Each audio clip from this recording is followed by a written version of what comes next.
அனைவருக்கும் கணித வணக்கம். இப்போ பார்க்க போகிறது திறனறிவு. அதில் what number should replace the question mark அப்படின்னு சொல்லி கொடுக்கப்பட்டிருக்கு. திறனறிவு கொஸ்டின் இந்த மாதிரி ஒரு ட்ரையாங்கிளில் நம்பர்லாம் கொடுக்கப்பட்டு இந்த இடத்துல இந்த நம்பர் என்ன இங்கே வரும் அப்படிங்கிறது தான் கேள்வி. இப்போ பாருங்கள், இந்த கணக்கு என்ன ட்ரிக்ஸில் ஃபாலோ பண்ணி ஆன்சர் கண்டுபிடிக்க போகிறோம். இப்போ முதல் பாக்ஸ் இந்த இதை ட்ரையாங்கிள் எடுத்துட்டோம்னா 3, 5, 3, 24 உள்ள ஆன்சர் கொடுக்கப்பட்டிருக்கு. அப்போ என்ன மெத்தடில் பண்ணியிருக்காங்கன்னு பாருங்க. இந்த 3யும் 5யும் பெருக்கியிருக்காங்க,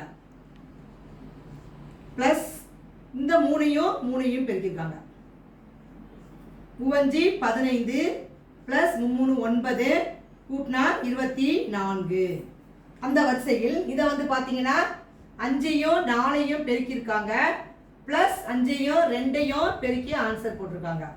4 20 ப்ளஸ் 2 10, 20 10 கூட்டினா 30 அப்படின்னு ஆன்சர் கொண்டு வந்திருக்காங்க.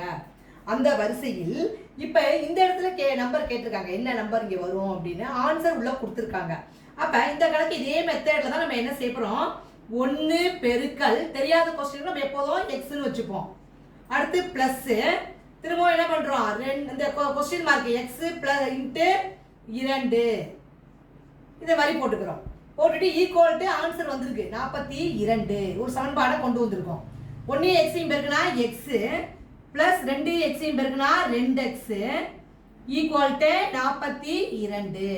எக்ஸ் 2x இங்கே ஒரு எக்ஸ் இருக்குது, 2 கூட்டினா என்ன வந்துடும் 3x ஈக்குவல் டு 42. இப்போ எக்ஸோட மதிப்பு நமக்கு தேவைப்படுது 42. இங்கே பெருக்கிட்டு இருக்க 3 வலது பக்கம் வர்றப்ப வகுத்தலுக்கு வந்துடும். இதை சுருக்கினோம்னா 1 3 3, இங்கே பார்த்தீங்கன்னா 14 3 42.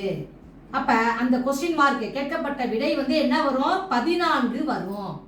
அப்போ ஆன்சர் வந்து என்ன கண்டுபிடிச்சிருக்கோம், 14. நம்ம போட்டு சரியா அப்படின்னு செக் பண்ணிக்கலாம்.